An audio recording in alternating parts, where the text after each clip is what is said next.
Wala nang makakatalo pa sa malinis na kapaligiran, disiplina at may makukuha na ng mga pagkain. O, di ba? Napakasarap po nitong kabuti na ating pong nakuha sa kagubatan at ngayon ay ating pong kakainin. Ah!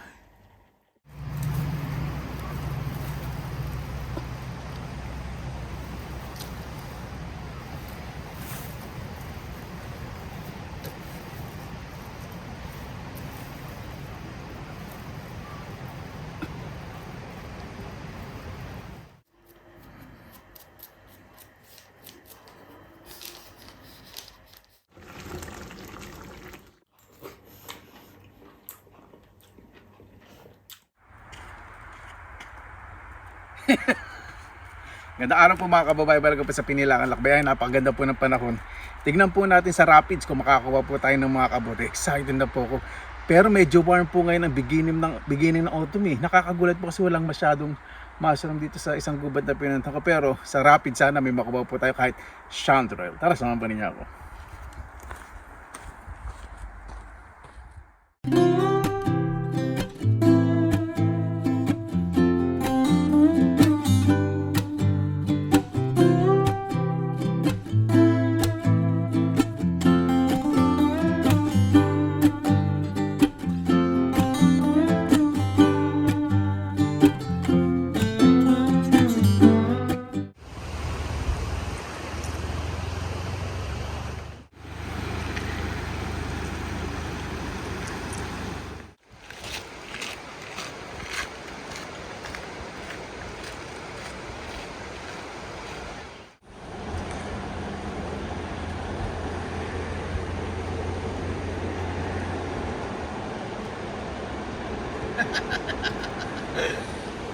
Ayan po, nandito na po ako. Nakakita po ko ng kabuti doon.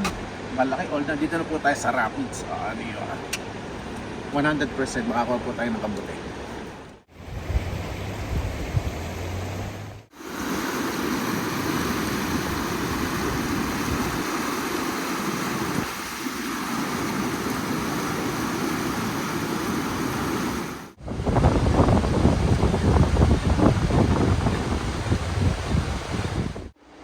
Po mga kabayan, meron po ditong birch bulit. Sa finish po, punikitati. Diba? Sabi ko sa inyo, hindi ay mabubuhay. Basta umulan ng kabuti, tutubo po agad yan. May nakita pa akong isang yang doon. Kukulusad ko po para makita po ninyo. Ayan. O, di ba? Firm. Malalim. Ayun. Ay, stop. Sayang naman. May uod na. Kasi sobrang dry po ng weather. Tapos umulan. Hindi na po pwede. Sayang. Ano po natin sa squirrel yan. Ayan po mga kabayan. Dito po sa gilid ng rapids. At ito po sa gilid. Ayan. Kita nyo po. Ayan, nasa na ba? Yun. Masyadong ang dami po, di ba? Kakulusap ko. Wala pong masyadong tao ngayon kasi Lunes. Hindi lang po Nais ko lang po itong aking basket. Ayan, ang dami. O, di ba? Ang lalaki na chanterelles ngayon. Umulan lang kagabi saka ngayon. Yan po.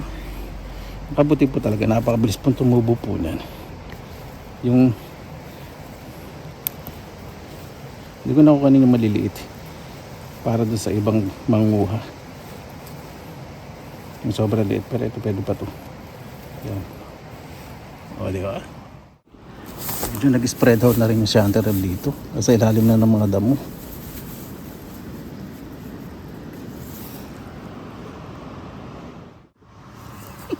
Itong maganda. Mayroong magandang birch bulit. Naku. Ganda pa naman. Kaya lang old. May uod po yan. Hindi ako pong kuhanin yan. Paganda po. Sayang po taba pa. Meron na rin po dito. ibang nangunguha. Kasi natalaktak na yung daanan eh. Pero umulan, buti may naabutan ako. Ayan po, hindi na po masama yung nakuha po natin sa ngayon. Nag-umpisa na po kasi ang pagtubo pa lang na mga kabuti. Medyo late po ngayon kasi warm ang temperature. Ito po yung pinaka weird na naranasan ko po ngayong taon na to. Ito yung pinaka weird na Agosto, month of August. Naranasan ko po dito sa Finland mula nung dumating po ako. Napaka-warm po, mostly malamig na yun, hindi. Almost plus 20 or more than plus 20 ang temperature. Kaya po mga kabayan, nakita ko sa atin ito dahil lang po. Kailangan mabilisan. Kasi baka malaman ng mga nandito sa park.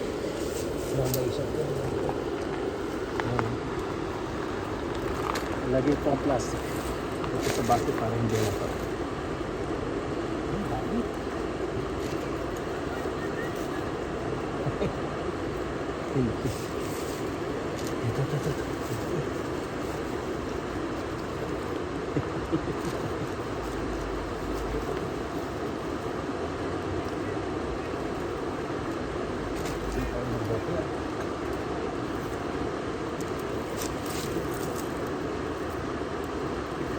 Yan, sabi na natin mga may dumarating.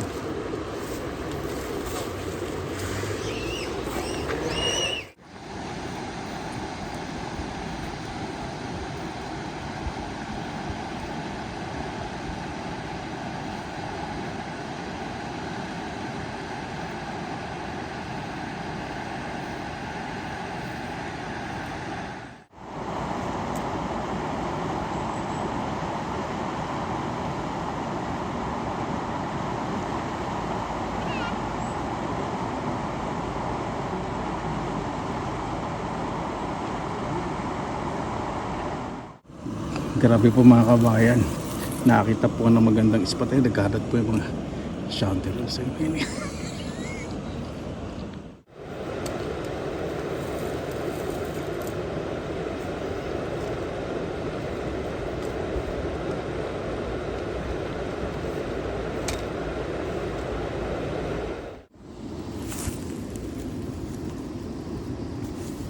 Sorry.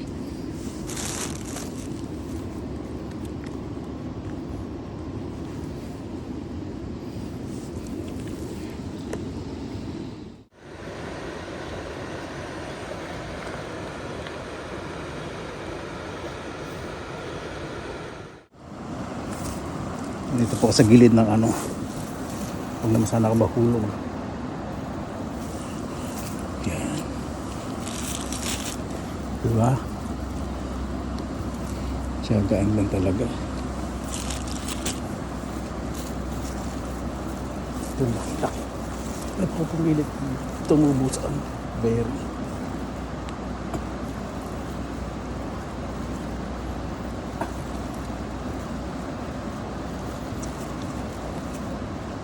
Nakita po natin sa nakaraan sa shop, di ba? Almost 30 euro ang per kilo. O dito sa gubat libre.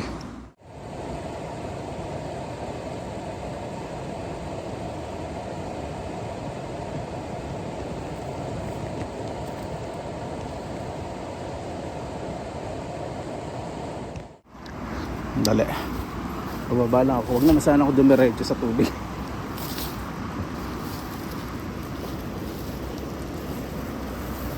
Yan.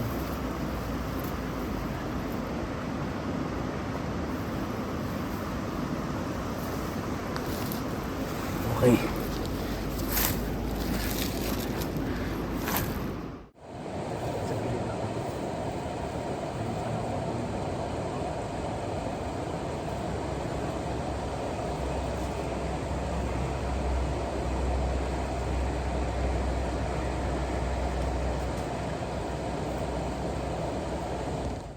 Ito naman, ito nasa taas. Marami. Nakatago ito.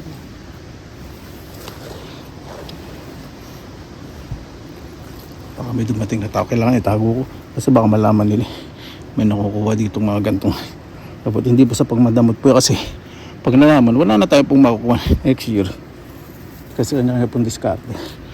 Pag ano po dito ng kabuti. Napipipis na yung kabuhayan ko.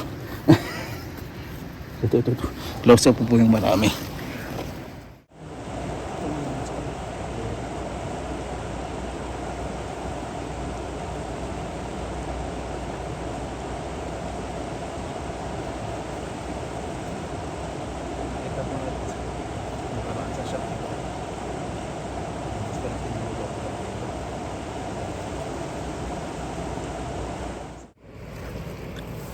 Ayan, ito po.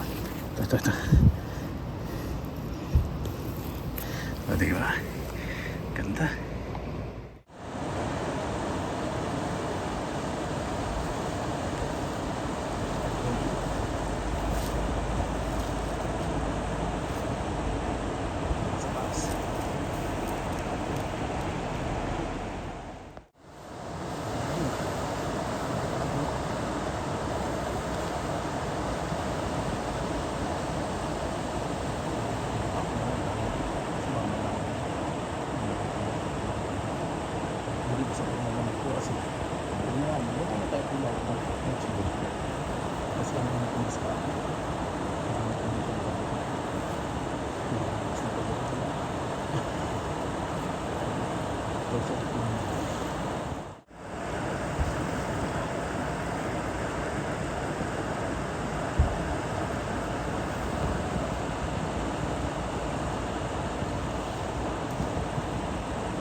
Yan, may mga tao pong dumarating.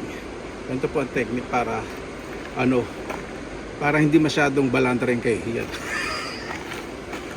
Kunyari nag-video, kunyari naglalakad-lakad kayo, syempre. Kunyari bababa kayo ng dahan-dahan. Hindi naman ako dun narin sana sa tubig.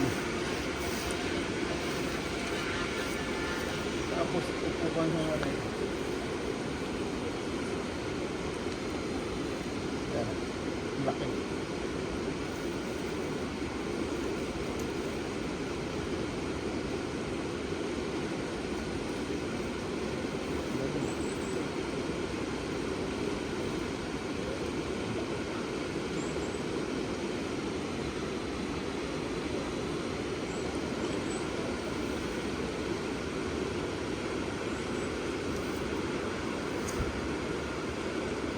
Tapos medyo tataligid kayo. Yan. Meron pa doon baka dumakas gusto ko doon sa tubig eh. Yan, medyo tatagilin ako doon. Walang tako niya. Yan na pa-vlog kayo tungkol sa Kalikaso. That would be all. Eto, hindi na ako mahihiya. Sa dami na ito, hindi ko na alam kung anong diskarte gagawin ko. Alam pa kailan kung makita na ako ng mga bro.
Grabe, ito laki.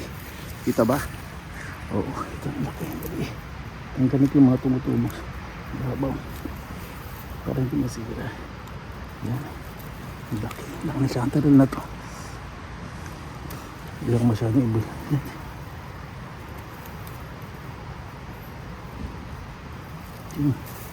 May silang takpan natin. Pag umulan ulit, marami po yan. Laki oh. Sabay ko na dilinisin. Baka makita pa. Baka maaswang pa tong lugar.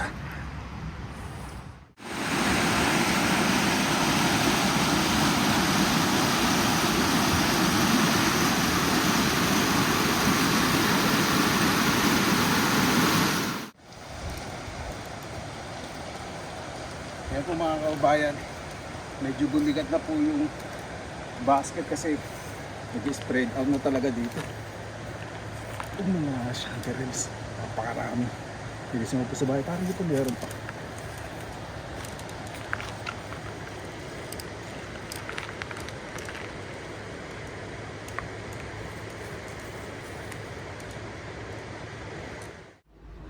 Ayan po mga kaubayan.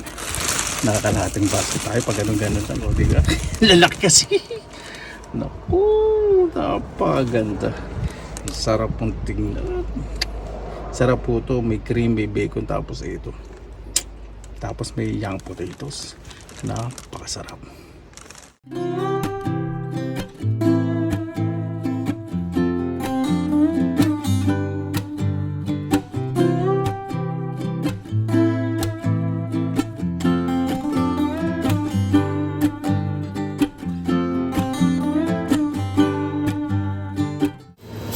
Yan, bibili po muna ako ng young potato. 3.79 po per kilogram. Ito po yung masarap, yung maliliit. Ilalada nyo po ito. Tapos may cream. Tapos may bacon with chanterelle. Naku, winner na winner. Kung hindi bacon lalagay ko, masyado kasi naalatan ako sa bacon eh. Basta lalagay ko ng bagyang karne. Ayan, nandito na po ako sa bahay. Mukha na ako halimaw. Linisin na po muna natin itong chanterelle. Diba? Lagyan ko muna sa plastic lahat para hindi kumalat dito ang dumi. Marami rin po tayong nakuha.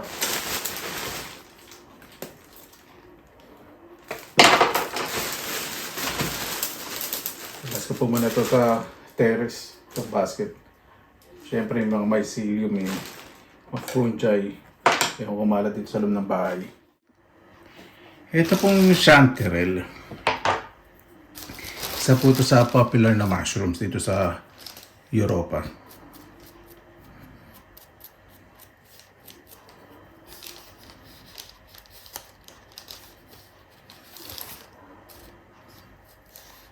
Iba po, binablanch lang po ito. Ito po talaga amoy kabuti, sa kalasang kabuti. Pero, pag niluto po ninyo, nagpapasarap po talaga dito yung pampalasa. Texture po niya, para din yung kabuti sa ilalim ng saging. Yung ano din, parang oyster mushroom din, yung texture. Saka yung, ano niya, yung ito yung madaling ganito yun, himay-himayin. Parang din po sa ano, oyster mushroom. Ito po sa isa sa paborito kong lilinisin. Ganito.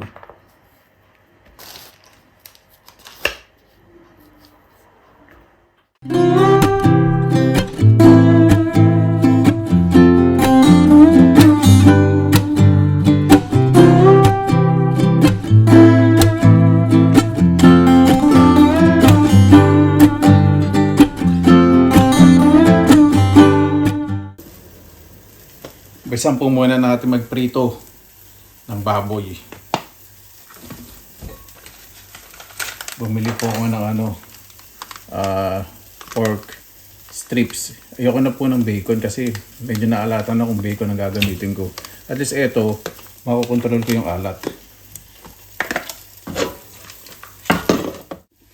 Ito nga po pala yung nalinis nating chanterelles. Hinugasan ko pong mabuti kasi dry ang lugar, may buhangin, kaya hinugasan ko pong mabuti. O, diba? Habang piniprito po natin yung baboy, gusto ko kasi pritong-prito. Tiniplahan ko po ng paprika powder. Para maganda po yung kulay. Lagyan ko po ng konting paminta. Yan. Yan na po yan. Ayan, napakabango po. Pagsabay na po natin ng bawang at sibuyas. Medium high heat para mabilis po yung pag-isa. At kumulay ng maayos yung bawang. Maging slightly golden brown. Ayan, golden brown na po yung bawang. Alay ko po ng dahan-dahan tong mushroom. Kasi titignan ko baka mamaya may, ako, yun o, insekto na agad nakalipad. At pala hindi ko binuksan ng bintana. Mapasok yung mga insekto.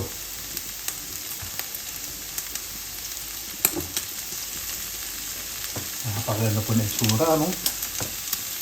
Naginin po ninyo, no? Walang sa gubat. Makakawa po kayong libreng mamahaling mushroom. Haluin ko po ito hanggang sa mag-release ng tubig yung mushroom. Ayan po. Murong na po yung kabuti. Haluin ko po munang mabuti. Kasi titikman ko po bago ko po timplahan pa ng ibang pampalasa. Kung tama na yung alat. Titikman po ninyo, hipan po ninyo para malasahan nyo po yung tamang lasa kapag malamig yung titikman ninyo. Dagdag pa po tayo ng asin. Pero yung linamnam po ng baboy sa kanong mushroom. Naku po. Winner na winner.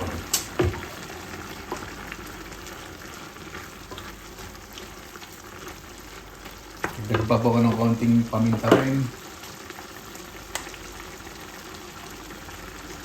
Gusto ko may konting spice. Yung spiciness, konting anghang ng paminta. Yung may sipalan ng bagya. Ayan. Lalagay na po ako ng cream. Dito po sa Finland, may nabibili po ng cream para po sa mga masasarasang pagkain. Pwede din kayo gumamit sa Pilipinas ng all-purpose cream kung magluluto po kayo ng mushroom. Pwede nyo pong gaya po itong recipe na to. Siyempre, kung ano po yung available sa Pilipinas na kabuti, pwede nyo pong gayahin din ito. At kapag luto po nito, depende po sa inyo kung maglalagay po kayo ng cheese. Pwede po kayo magluto ng pasta. Pwede nyo po ilagay sa pasta. Pero po, gusto ko po dito sa young potatoes. Napakasarap. Medyo malapit na pong lumapot. O, ang ating nilulutong kabuti. Maglalagay po ako ng spring onion. Kapag malapit pong maluto, masarap po maglagay po nito. Para po sa mas marami, mas masarap. Kasi hindi namnam ng sibuyas. Lagay nyo po fresh, wag yung lantan-lanta. Baka mamaya lagay po ninyo lantan ako. Hindi po masarap po. Ganito po dapat ang bibilin po ninyong chives o spring onion na maliliit. O murang sibuyas na maliliit. Inanangat po muna natin lahat.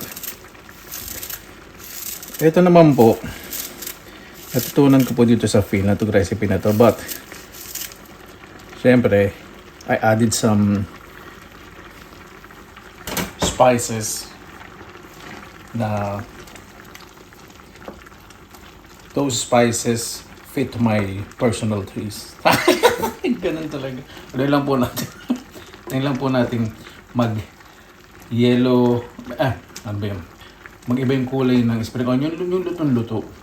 Kasi pag nilagay sa rep, may cream yan at hilaw yung spring onion, mapapanis lang po yan.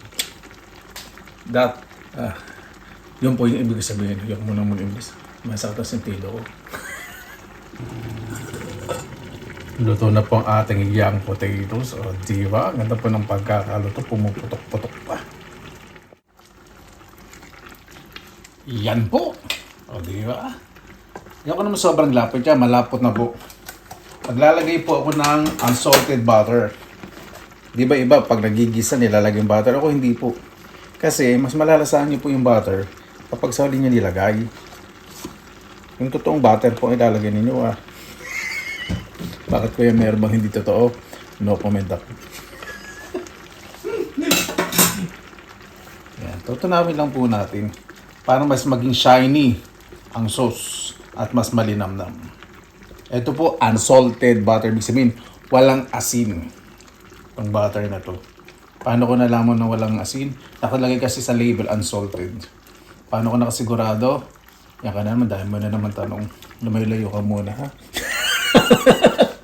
Nausap pa sarili. Yan, ready na po yan. O, di ba? Kaya na ba tayo? Mabuhay yan! Maraming salamat na po sa Panginoon. Kasama-sama na naman po tayo. Naway safe po ang lahat. Bago po tayo mag-upisa, pasalamatan po muna natin ang Panginoon. Panginoon, maraming salamat na naman po sa biyayang binigay niyo po sa amin. Naway ang bawat isa po, pahalagan po ang kalikasan, kapaligiran. Naway mag-umpisa po sa tahan, ituro po sa mga batang kalagaan po ang pagrespeto po sa kalikasan. Dahil doon po nanggagaling lahat ng aming pangangailangan. Kaya na po bahala po sa amin, sinusungo na po namin sa inyo lahat sa kanan ni Jesus. Amen. Umpisa na po natin. May ko po ngayon ay fresh milk. Ano po tayo ng Finnish style. Siyempre meron ako ditong lumpiang Shanghai Giant. Ayan po. Luto ko po kanina. Kaya po gumawa ng lumpiang Shanghai kasi pasama po sa gubat sa mga kaibigan ko. Siyempre kailangan may padulas, di ba? Hindi lagi inaalila natin eh. Para may kukuha rin ng camera sa akin. Dali. May abanidad po tayo. Pag kumakain po talaga sila na tinidor at kutsilyo. Ito po sa Anteres, pag niluto nyo po ng maayos. Kasi minsan pag hindi niluto ng maayos, matapag po yung lasa ng kabutay. Pero pag niluto nyo maayos, napakasarap po. Winner na winner. Gayahin nyo lang po yung recipe.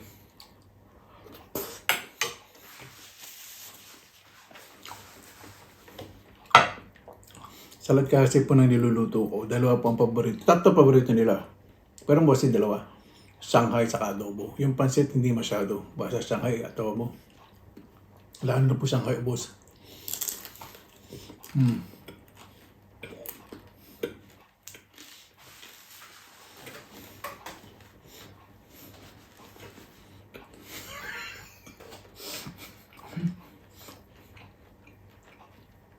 Kanina ko po kasi pinirito yan bago po kami umalis.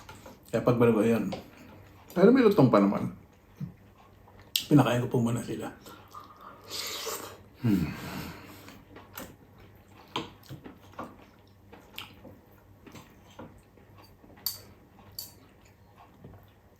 Ako po pwedeng kaanan yung kutsilyo, pwedeng kaliwa. Kaya ko po.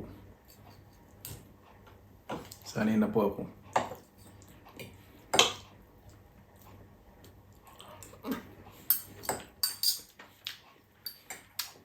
Dati na ilang po ang gumamit nito dito. Siyempre sa Philippines, hindi naman ako nakakain ng mga fine dining. Nagkanto talaga.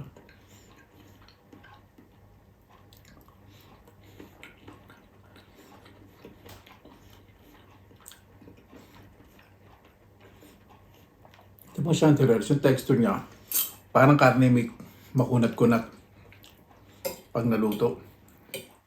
At saka, pwede, kinakain din po ito hilaw, iba binuburo o kaya sinasalad. Yung kinukiro mo, ibig sabihin, bababad sa konting suka, mga ganun. Opo, kinakain pa nila ibang hilaw. Nakatayang ko ito hilaw, sa balsamic vinegar. Masarap. Pinipikal nila, binuburo yung balik sinabi ko kanina. Mas naging creamy siya nung lumamig. Imagine po ninyo. Bukas, ubos po ito. Gusto po nila ang chanterelles. Mga Finnish, gusto po nila yan. Pero hindi po lahat. Ibig sabihin, mostly pag kumakain po ng mushroom, ito po binibili po nila sa mga flea market o sa mga shops.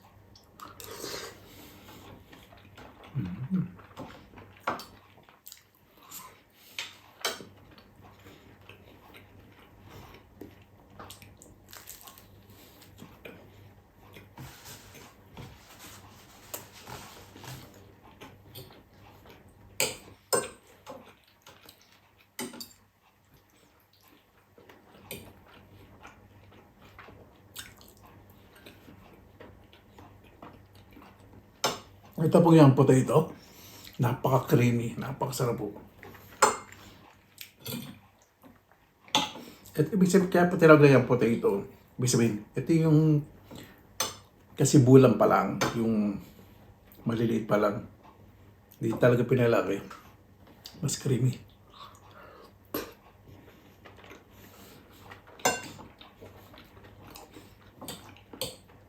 At yung lasa ng butter, naku, pag ginalo nyo po dito sa patatas, napakasarap, napakabango.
Para po sa akin, sa chanterelle, ito po yung pinaka-the best na luto sa chanterelle, yung may cream.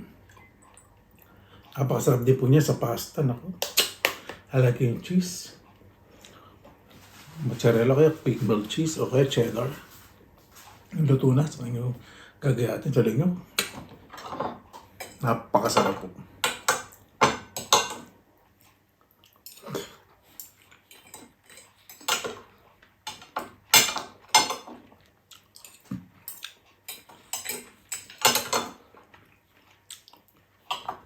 Kumakain po sila ng mga cream ng ganito.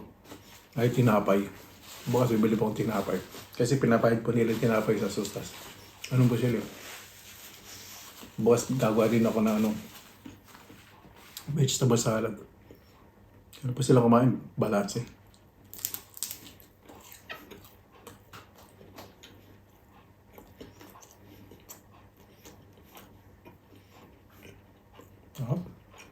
Makita na po na yun, no? Nakita po yung mga presyo ng chanterelle. Ako po. Kahit try niyo po i-research o search yung presyo ng mga chanterelle, lalo na po yung mga dry. Napakamahal po. Ito.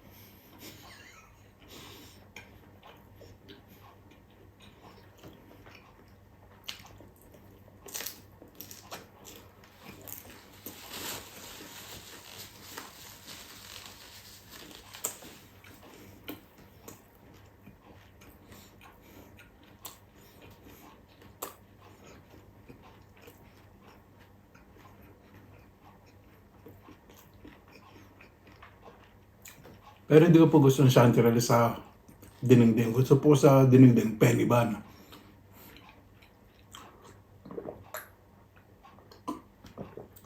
O birch bulit.